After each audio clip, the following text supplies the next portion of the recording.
I know you couldn't see me. If your number is set to 03 whatever. I didn't know.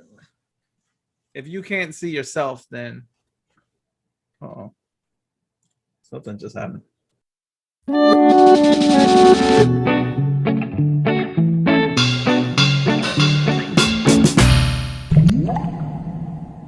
What's good, everybody? Hello and welcome to Slop Talk. As always, I have my host here. I'm not going to do the around the world thing like here. Okay, I might have just done it, but I am here with my co-host Danny, and we are going to talk about week 3's HOA and nomination episode, which I am excited about because I have some very strong opinions on this. But everybody, welcome to the stage, my co-host Danny. All right, so blur that because you can't see that the can. But anyways, so let's just get right to it. So we know Xavier is the HOH, and you know we already kind of know who his alliances are. Who his alliances are? He's part of the Kings. He has an alliance with the 3 queens, and then they threw in the 1 ace, which would be DerekX. So on that note, I mean, he's ready to go, right? I mean, they already have a target, and I kind of love how they framed his target. But who do you think is his first target? So, I mean, we're going to go through it, but so as you're watching the show, now that I reflect back, the first 2 people they interview is the 2 people he puts up. So right away they scan to Britini, and she's just like, I'm good. I think I'm good. I think, I'm safe, and you're like, okay, is this just like kind of going to tell us what's going to happen in a little bit here? And then right after it goes to Brett, or maybe vice versa. And Brett goes, yeah, I think I'm good. I have a good relationship with Xavier. And you're just kind of like, now that I didn't notice it at the time, but, and then, Brett is saying, yeah, I think I'm good too. And then they're not good as we know later on. So on that note, so as I'm hoping that everyone who's watching this actually watched the episode, because I don't want to spoil anything for you. Spoiler alert ahead of time. I do feel a little bit for Britini. Just a little bit. It's hard to be 2 weeks in a row, and even if you're the pawn 2 weeks in a row, it's just hard to be on the block. I mean, knowing that there's a chance that you may go home, because I mean, they play the wild card, but like the POV hasn't been played, and who knows what happens in the POV? Who wins that? And then who else are you going to go up against? If Brent and Britini are his 2 targets, and let's just hypothetically say Brent wins the POV, who else does Xavier have in mind? I mean, I know there's one more option that they didn't want to use this week, which was Whitney, but Britini doesn't know that. Britini just knows if Brent is safe, she's going to go home. And so I kind of feel bad for her. I kind of feel bad. I do too, because she feels like she has to fight for her life, but like no one's really targeting her, but she doesn't know that. But so she's just like, I want to win this. I'm going to try so hard. And she's trying her hardest just to, be liked or, remain in the house when she's not, looking on this side of things. We're like, Britini, you're good. Like, don't even worry about it. But I guess I can like sympathize with her, and it's kind of messed up. But at the same time, she has to, well, she doesn't have to know, but at the same time, she's good. She's just being used strictly as a pawn. Yeah. And honestly, between Kings, Queens, DerekX, and the Cookout, Xavier really has nobody else to put up. He has no choice. Without ruining his game, making it seem suspicious. And so I'm excited actually to see. I mean, I know we still have a POV and an elimination to go, but I'm excited to see who wins the next HOH. And because if it's anybody from the Cookout, they kind of have the same problem going to next week. Is there'll be two. And what sucks is if Britini doesn't go home this week, she's gonna be on the block again against Whitney next week. So we'll see. And then whoever's with Britini is gonna know, oh, I'm actually the target. Because twice in a row, Britini wasn't the target. So I mean, sometimes you know, what's his name? What doesn't kill you makes you stronger. But I feel for you, Britini. I'm seriously sorry. She's emotional. She's still crying. Still crying. But I do feel like half of her crying in this episode was warranted, because that's gotta suck. But go ahead. He only has Whitney, Britini, and Brent to pick from. What can he do? But like you mentioned, next week or the following weeks, their alliance is too big. You know, what have they decided? Okay, after the kings and queens are left, like what happens next? You know, and then that's when the cookout kind of has to. Their alliance has to kind of show a little bit. It's that problem again. The cookout and the kings, queens, and DerekX. It's that problem of just being too big. Like, you got to have like an alliance of 4, and that those 4 have to have their reach around the room, right, or around the house, right?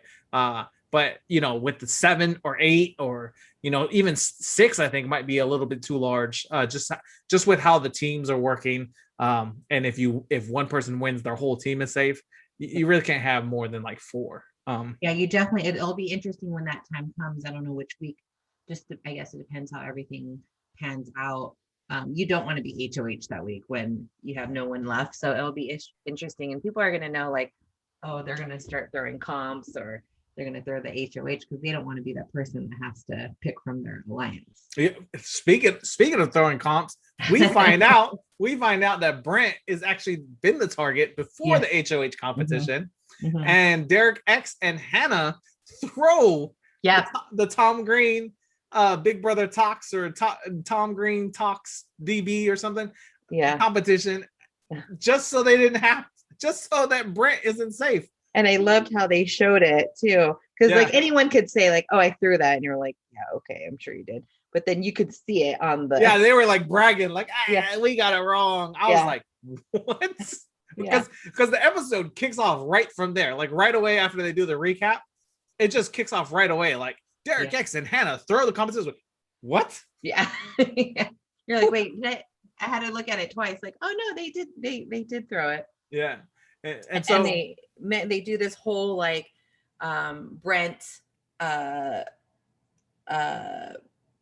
they show how Brent is just super machismo, super like disrespectful, super like just kind of a douche, and everyone's just like, we're just over him. The girls are over him, but he thinks the ladies love him, and anytime he has a relationship with the female, it's because they're in love with him. And you're just kind of like, okay. And I know I cut him some slack after he had that conversation with Frenchie the first week, but now I'm back to hating him. So that's where we're at. And speaking of cutting slack, I'm actually a big fan of Mike the situation. I think he's come 180 from where he started. But Brent is the situation when he first arrived. Season 1, Jersey Shore. Season 1, the situation. Season 1, he's the situation. I was making the comparison right away. I was like, oh, this is the situation. Like, he has no reason to be saying this stuff, but he believes it's true to women.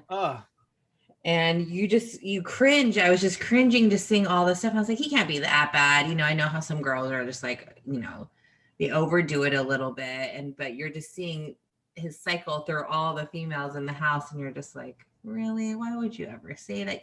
But the thing is, like, some people, you know, they're joking. He wasn't joking. He was serious about like, no, like, I am a hot guy, and why would I be in a relationship with someone if I didn't find him sexually attractive? Perfect example is DerekX and Hannah.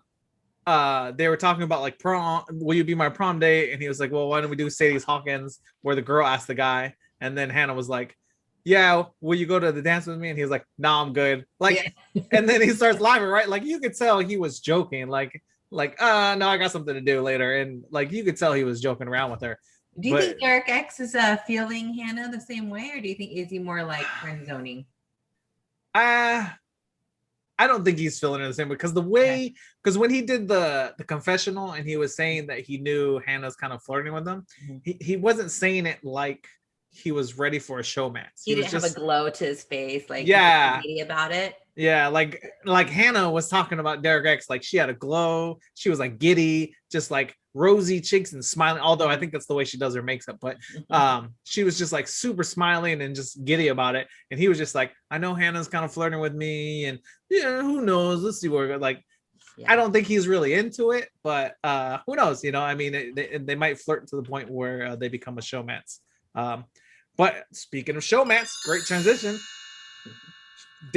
Week 1 showmance that wasn't a showmance looks like it's becoming a showmance. Looks like a little bit. And I don't know if it's because Alyssa's just kind of like getting bored a little bit. So she's like, oh, you know, who am I interested in?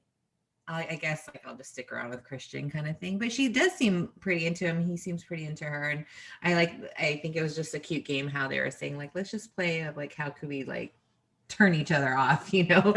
And I thought that was super cute. But it seems like all the guys like Alyssa.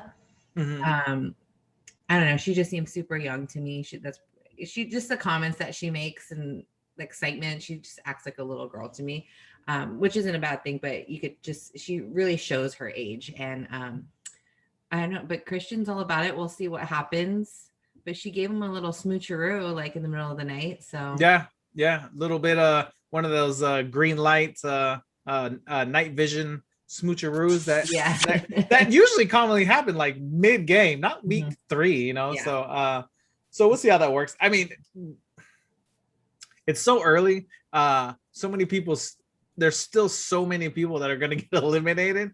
It's dangerous to have. It seems dangerous to have a showmance week 3 because that might be the target next week. Who knows? So I don't know. We'll see. I think that was a key point of pointing out that they swore to Frenchie. Yeah. They weren't having a showmance, and all of a sudden, week 3, they're showing.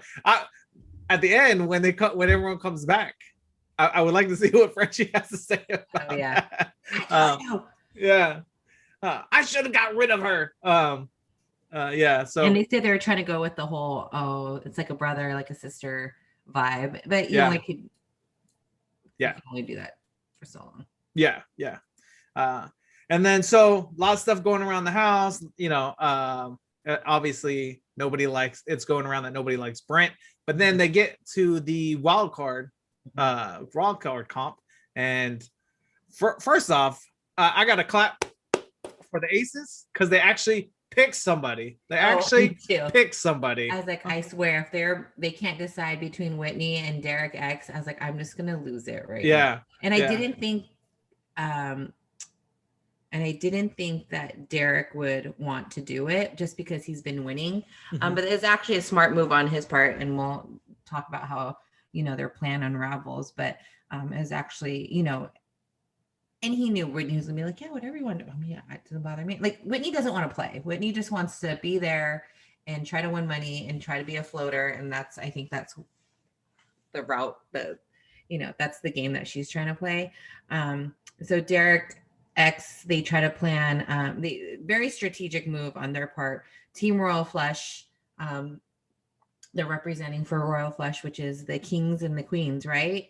And DerekX, yeah. And DerekX. He has what do they say? The ace up their sleeve. Yeah.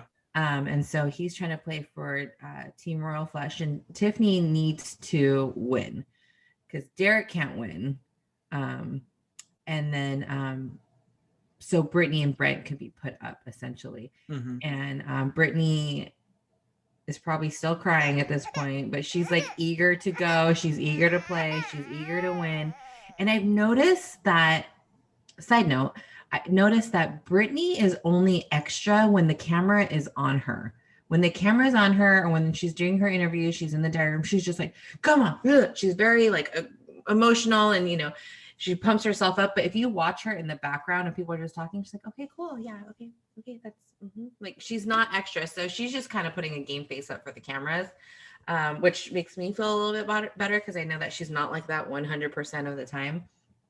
But Britini mentions how we'll go ahead and talk about what the game is. Okay, so there's still, obviously we're going with the casino theme and the gambling theme. So they have to make it across this wobbly, crooked balance beam. Yeah, but that crazy. but they start off grabbing the card from the top of a deck, which is like these like foam playing cards. And then they have to make it across this wobbly balance beam to the other side, and then they have to put that card in one of their opponents or their own slots. Yep. And then you get a total of 4 cards, and the adding up all 4 cards has to equal 13 to eliminate somebody. Anything above or below, it's just those cards on.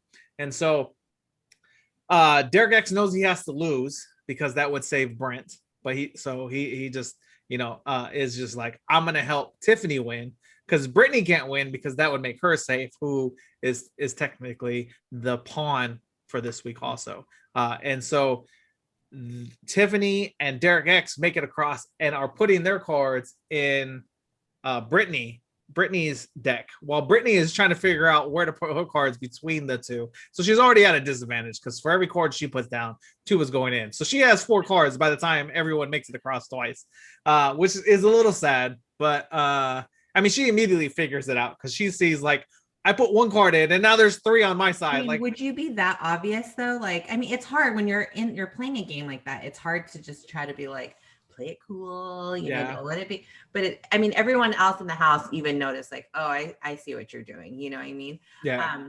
So it's hard to like play it cool, but at this, because you just want to get it done, just like get her. But then are you releasing too much information to everyone else? Because now they're going to be onto them and the people. But it's funny though, because I'm watching everyone else and they are included in the royal flush and they're just like, oh, I see. Oh, why? And I'm like, are they not in on what the plan is? Because they're even like, you know what? They might not be.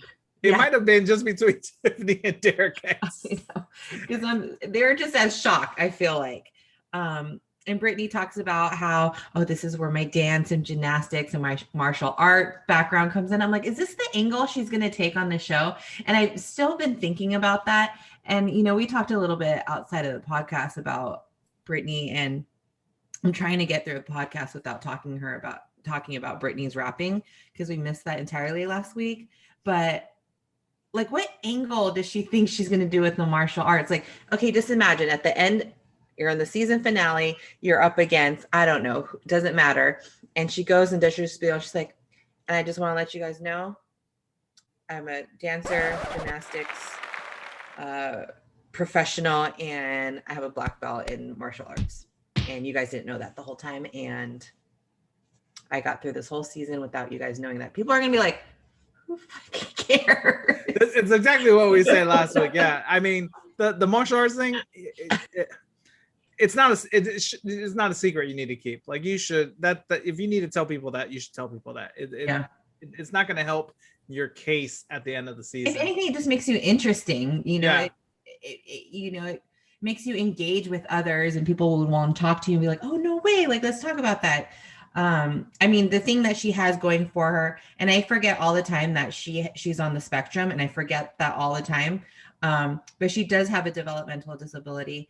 And that's something that she can, I don't want to say use to her advantage at the end to win, because she does have that developmental disability. But that's something where people will be like, no way, someone has such a great social game, where someone with autism or someone that's on the spectrum, has a very difficult time typically. That's something. But I feel like she has good relationships with people in the house, so that's not even something that that's hindering her play at all. Anyways, but she is playing the game, and they are, going for her. Everybody notices it. And Derek is doing a pretty good job of playing it off. Now, I don't know. That little balance beam thing, that this would not be my game to play. 1, I don't have very good balance. 2, like, I cannot count under pressure. I would have been like Britini in this game for sure. I would have messed up so many chances to get someone out because I wouldn't know how to count. But Derek, he was trying to play it off, and I think he did a very good job. I don't know if he was trying to play it off or he just wasn't very good. But Tiffany ends up winning, And they played off her win very well. She hugged him at the end, was like, oh, and she's like, sorry, I had to win. He's like, that's okay, you know. And Brittany's, you know, crying. They pan over to her crying, and she says something very, I was cracking up, and it's one of those things that I don't think it's very funny, but for me, I thought it was hilarious. Brittany's crying, and she's like, week after week after week, I'm being attacked. I'm like, what week are we in? Like, she makes it seem we've been there for like 10 weeks already. But she's just like, week after week, I'm being, you're just like, Brittany. This is the second week she's on the block. Yeah. I'm sure it feels like it's been 10 weeks. But I'm just like, Whitney, I mean, Brittany, calm down. But you do have to feel sorry for her because, you know, she's at a low right now. Oh, yeah. I mean, I did hear that, and I was like calm down. Calm down. It's only the second time you're on the block. Like, relax. But yeah, no, 100%. So Tiffany wins. Yeah. Mission accomplished. Tiffany wins. Mm-hmm. And now she has the choice to be safe. But if she chooses to be safe, a player from the Queens and a player from the Aces randomly will be selected to be safe. I had to listen to that twice because I was like, wait, what again? Yeah. So randomly select one player from each other team other than the Kings, because all the Kings are safe. So she actually has to take the strategic route, which is not the best for her personal game. No, it's not. But she has to take the strategic route of declining that just so Brent and Britini don't get picked as being safe. Which, well, no. If you're listening and you're not part of the Alliance, which, you know, only a handful of people aren't. And I feel like people that are in the Alliance, that are in the Royal Flush or their cookout, are still like confused by her decision. She did make the right decision as far as for the Alliance goes. Her personal game, though, it has to be, people have to be questioning, like, why wouldn't she want to save herself at the expense of maybe saving other people? People have to be like, she has some other ulterior motive. Yeah. And it's not good for her personal game. Yeah, not good for her personal game, because as soon as somebody other than her Alliance is HOH, you know, that's going to come up immediately. I already know that, because I mean, she, like I said, she gave up her own safety just because it would save others. And like we said, if you're not in her Alliance, it strikes a weird chord. Like, why wouldn't you? So what that two other people are safe? Like, they can eliminate somebody from the others, but, you know, obviously they don't know who the Alliances are. But Brent, more importantly, Brent agrees with Tiffany, so I guess it doesn't really. He's like, that was such a good game. He's like, I would have done the same, or whatever he said. And I'm like, okay, as long as you think that it's cool. Yeah. Brent. Up until the end, Brent was totally oblivious to what was happening. He was like, yeah, that's right. You should decline that. We don't want anybody safe. And then he feels safe. He feels confident. Yeah. And then Xavier has his like one-on-ones. He talks to Azah, and Azah, that did not go over well. Yeah, Azah was like, "Who are you gonna put up?" And they're like, "Well, I'm gonna put up Brent, and there's only one other person I can put up." And she immediately was like, "Don't say it's Britini. Don't say it's Britini. I can't handle her crying anymore. I can't handle that. She can't handle that. Don't. If you're gonna put up Britini, put up me." And I was like. Because they show the conversation in the room, which this kind of threw me off. And I kind of was just like pulling at my face. They're in the room. And I think Big D is in there. Britini is in there. I think Azah is in there. And then Sarah Beth is in there. And Sarah Beth even says like, yeah, they were totally gunning for you. Like, it was totally obvious. I don't know why they were gunning for you, Britini. And I'm like, Sarah Beth, you're in the freaking Royal Flush. You know why they were gunning for Britini, but she like made it even. I didn't know why she made it worse. Sarah Beth could have been like, I don't know, she's trying to use that for her own personal game, but Sarah Beth, you could have just been like, I don't think so. I think they were just kind of going for each other, and you know, but she has such a sweet voice, and Britini's like, right, they were going after me, right? And she just, you know, validates Britini's concern. And Azah's in the room, and she's hugging. Azah's the one always like consoling everybody, but she's pissed about Xavier, and she even says, put me up. Like, do not put her up. If you need a pawn, put me up. And Xavier is just like, no, I can't do that. For his own personal game, he can't put up one of his Alliance members. Yeah. And Azah is, you are right. I have a theory that the only reason she's the one to console everybody when they're having a hard time or something's happening and they're not emotionally stable. Azah is there because she's used to it with her 5,000 cousins that she has. So it's true. That is true. She's got to be used to that. But I just don't care what and everybody that much. Like, I'm sorry, you go on the show to win the money, right? I think but I mean, some people are on there to, I don't know, change the world. I don't know. Like, that's kind of her platform. She's like, I played my best game. I did what I did. You know, I can move on from that, which, you know, shows like a strong character, I guess. But at the same time, it's like, do you not want to win the money? Yeah. For me, you know, 5 weeks from now, you know, 7 weeks from now, I'm like, she doesn't really care about winning the money that much.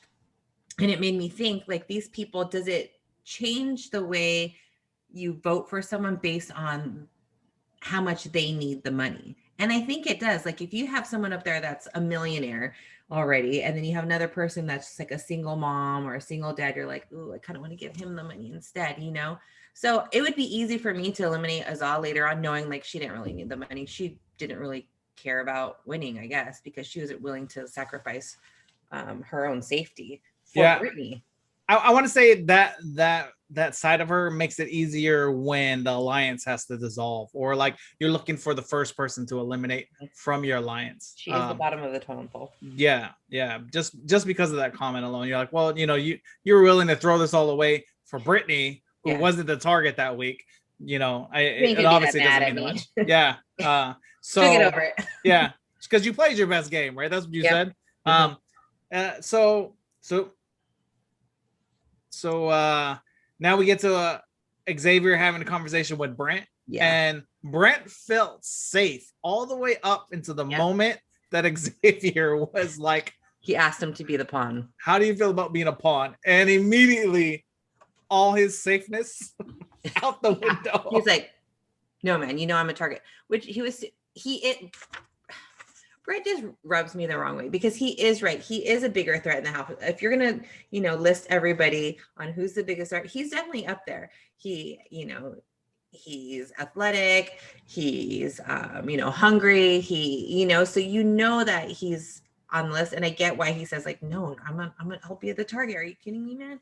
But you could see just his confidence just kind of like, because he just, and then he's just like, I'm not going to trust Xavier. If he puts me up, that's it. I'm not going to trust him anymore. And you're like, all right, well, stay tuned, buddy. and actually, I wasn't worried about Brent. I knew he was going up, but when Xavier went up to nominations, I was actually worried that he was actually going to put up Azah. Like, she made such a strong case to him. I don't know if that would have made any difference in his game, putting up her versus Britini, or putting up Britini made a difference in this game. But I was like, she might have got through to him. But near the end of the episode, name the nominations, and Xavier names Brent and Britini. So Brent and Britini are now on the block. Her face, she was like, because Xavier did this speech, and it was very convincing for me too. If I didn't know what the situation was, he's just like, I'm going to get out my target. Brent, you're a good guy. You're a good player. I had to put someone next to my target. And her face is like, what the hell is happening right now? And Brent, but he does look confident, like, oh yeah, okay, I guess I'm next to Britini here.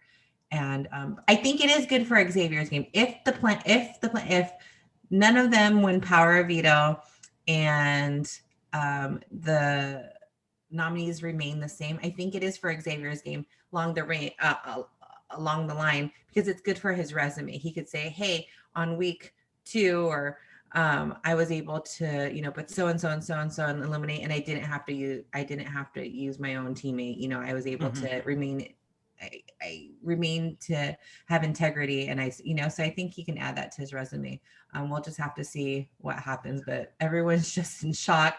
Azah's pissed she wasn't put up, and it seems like everyone in the house doesn't really care because they kind of know the plan. It's Whitney's probably like, as long as it's not me, I don't know what's happening. The comment on what you said, I actually think as long as Brent doesn't win POV, it's still good for Xavier. If Britini wins it, I think that will be the flip. I think Britini will come off and he'll put Whitney up, and Brent would still be going home. Huh? You don't think he'll put Azat? No, again, like you said, I don't think he has that much tie to Whitney, other than maybe they're close personally. I have no idea why he didn't put up Whitney, but he put up Britini. But I think you know, if like Whitney won the POV and then saved Britini, I think that would be the only time he would pick Azat, because then he would be forced to pick somebody from his alliance or something like that. So and Derek and Hannah, they're already ready to cut ties with the aces. They're just like, we don't want Brent, like go ahead and take him out, you know, we're willing to sacrifice. And they want him out. So, like, it doesn't even matter to them that they'll be losing someone that's a part of the team. They probably have to realize in their head, like, okay, our teams can't last forever, you know, they're going to dwindle down. And they're already willing to sacrifice their own team members. So he must get on their nerves that much. Well, you gotta realize, like, as soon as the teams dwindle down so much, it's going to be cut down to either two teams or no team. So I mean, at that point, everyone's for themselves. So you kind of have to align yourself with the people you know are going to be around for the next few weeks, and then go from there. Because there's, you can't say I'm going to stick with these four because they're on my team, but then you have no alliance or final two with any of those people. You kind of have to be like, cut ties, take Brent, like that's your target. I don't plan on going far with this person anyways. So I mean, good gameplay overall for the Royal Flush. And sorry, Britini, I know, what is it for us? It is Monday. This will probably be posted on Tuesday. I know you're probably still crying. Unless you win the POV, you'll be crying until Thursday's eviction episode. But it's been a good week. If she stays on, if she remains like in the house, it would be interesting if she won head of household, just because you're just like, oh no, what's gonna happen? But at the same time, I don't want her to win head of household, just because I feel like that's just gonna be like a mess. Oh, she went to the house of Kylan and Xavier are going up. Yeah. I mean, those are the two people who nominated. They're still in the house. They're going up. And that'll be the only reason. What's going to be epic is because either Kylan or one of them will win Power of Veto, most likely, or someone in the alliance will win and pull them down. And then she's going to have to put someone else up. And that's when it's going to get interesting, because then someone's going to have to go home. But I mean, we're thinking so far ahead, but that would just be good TV. But at the same time, I not in a million years would want to see Britini win head of household. I don't want to see her room. I don't want to see. We talked about what Britini's how they sometimes tailor competitions that helps people win. Watch the next HOH is gonna be like breaking boards or something. It's gonna be like, it's gonna be something stupid. It's gonna be like the Olympic competition of martial arts. Yeah, it's gonna be like cartwheels, and it's gonna be like black belt competition. She's like, what? What? Yeah. This is my I got a rap for that. Yeah. I got some bars. I know. Oh no. I'm all in. I'm all in for her to stay on the block so I can hear her rap one more time. I need it. I need Britini's rap at least one more time. I think I just completely took that out of my mind, because afterwards, I was talking to Nate, my husband, and he's like, "You guys didn't talk about Britini rapping," and I was like, "We didn't talk about Britini rapping," because I was just like, she thought she had like the best rap, and everybody, I mean, she memorized it, but I mean, what else do you have to do in the house? And everyone was just like, yeah, but I mean, it's not the best rap I've heard in my life. She thought she had Eminem bars up in there. She and she had it down. I mean, all good for her. She did memorize it. She did put it on the line and rap, and I think it did win a little bit of hearts. She probably moved up in the user poll, but I mean, when you hate to see like the underdog or to suffer, right? You're always like, dang, I feel bad for her a little bit. That's why we feel bad for her a little bit. Then you do that rap and you're like, you can just go home. I'm good. I don't know about all that. I don't think the rap made me like Brittany go home. Brittany go home. Because if she's gonna go on the block every week and then I have to hear her rap and like, if she survives this week, I think they give her a week off. You got to give her a week off. 3 weeks in a row. That might be a record. I don't know. That'll mess with your head a lot. Well, unless Tiffany or DerekX go on when HOH, then they have no heart. They'll throw Britini up there. Yeah, DerekX and Tiffany. They're just like, just put her up. Brittany and Whitney. Who's your target? I don't know. Just eliminate one of them. But that was like one of the seasons. Which season was it? I mean, I feel like it happens a lot in Big Brother. There's someone that's always the pawn, always, and they're just like, oh, fuck. All right, let's just do this, like, and then they end up going really far. They end up being like in the top 3 or top 4 because they were just the pawn the whole time. Yeah, she and actually might work out for her because if she goes up the 3rd, maybe she'll stop crying if she goes up for it 3 weeks in a row and just be like, I'm used to it. Yeah. So, all right. Well, that has been another episode of Slop Talk, and we look forward to the POV competition and the eviction. So, stay tuned. We'll be back after those episodes to give you an update and hear our thoughts on what's going on with the house. As always, do me a favor, subscribe, comment down below, click like on the video. That's a big one. Like, let's get up to like 20 likes on one video, please. We got the views. I just need the likes. If you like what we're saying, you obviously like what you're saying. You're coming back every time we post an episode. Just click like. So thumbs up, and we'll see you guys next week. All right. Sounds good. All right. Bye.